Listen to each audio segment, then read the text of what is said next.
नहीं, ये चर्चा आंगनवाड़ी से रिलेटेड है मैम, क्योंकि एक सेक्शन है जिनको शायद काउंट नहीं किया जाता था, वो अब काउंट हो रहे हैं और वो शायद आपके जीत में ट्रांसलेट हो रहा है।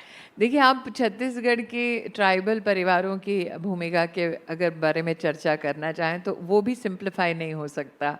2-3 विषय पर आपकी मैं चाहूँगी कि आपका ध्यान आकृष्ट हो। पहला, हमारे देश के इतिहास में पहली बार एक गरीब आदिवासी परिवार की महिला को देश के राष्ट्रपति पद के उम्मीदवार के रूप में प्रधानमंत्री मोदी ने जब प्रस्तुत किया राष्ट्र के सम्मुख, तो एक अपेक्षा ये थी कि आज़ाद हिंदुस्तान के इतिहास में कभी भी इस समुदाय की महिला को, और ये महिला ऐसी हैं जिन्होंने जीवन में बहुत संघर्ष किया है, संवैधानिक कई विशेष पदों पर उन्होंने राष्ट्र की सेवा की है। प्रधानमंत्री जी की अपेक्षा रही थी कि इनके संदर्भ में हर दल से समर्थन आएगा। जिस प्रकार से विपक्ष ने और विशेषतः कांग्रेस पार्टी ने उस वक्त सतत हमारी महामहिम राष्ट्रपति जी पर जिस प्रकार की टिप्पणियां की, मुझे लगता है आदिवासी अंचल में विशेष रूप से उस अपमान की एक कहीं ना कहीं छाप है, या कहीं ना कहीं एक दर्द है, आक्रोश है, जो मिटा नहीं।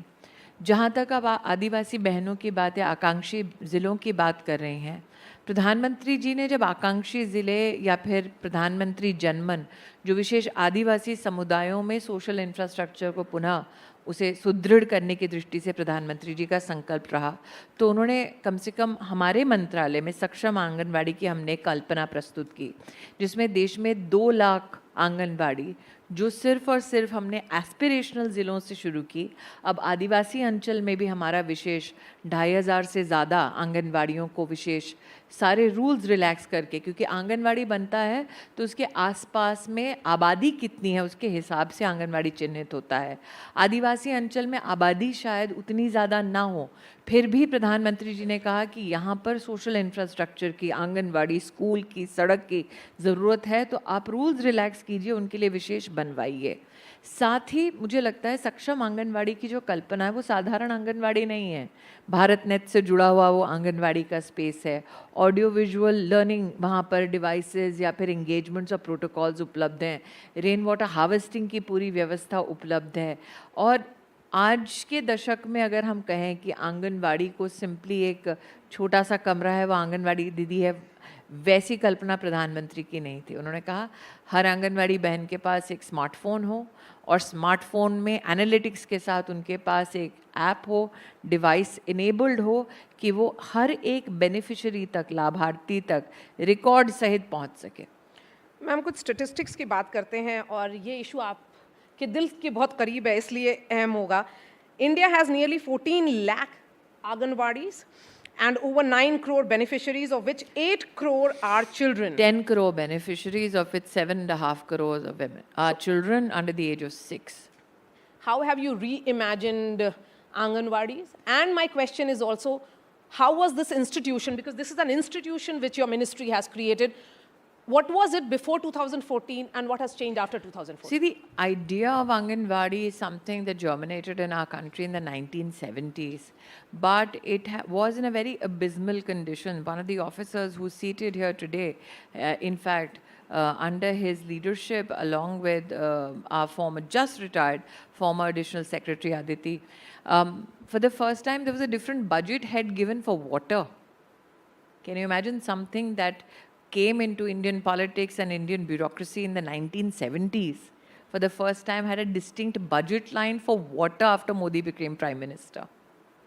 We wanted people to recognize that children have to be measured. आप बोलते हैं बच्चे को हेल्दी बनाना है, लेकिन मानक क्या है, बेंचमार्क क्या है, कैसे पता चलेगा?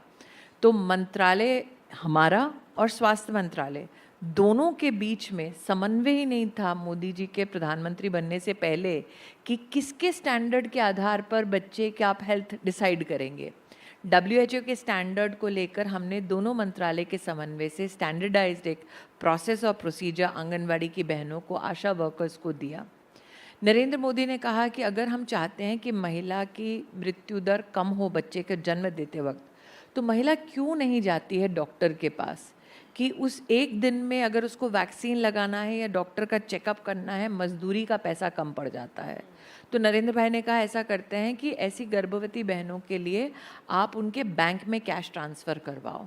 तो प्रधानमंत्री मातृवंदना योजना शुरू हुई। 5,000 रुपये सीधा बैंक के खाते में 2 किश्तों में जाता है। प्रधानमंत्री जी ने कहा कि ये पहले बच्चे के लिए जा रहा है, अगर दूसरी बेटी हो तो 6,000 रुपये दो, ताकि महिला अगर गर्भवती है तो वो जाए, वैक्सीनेशंस पाए, डॉक्टर का चेकअप पाए।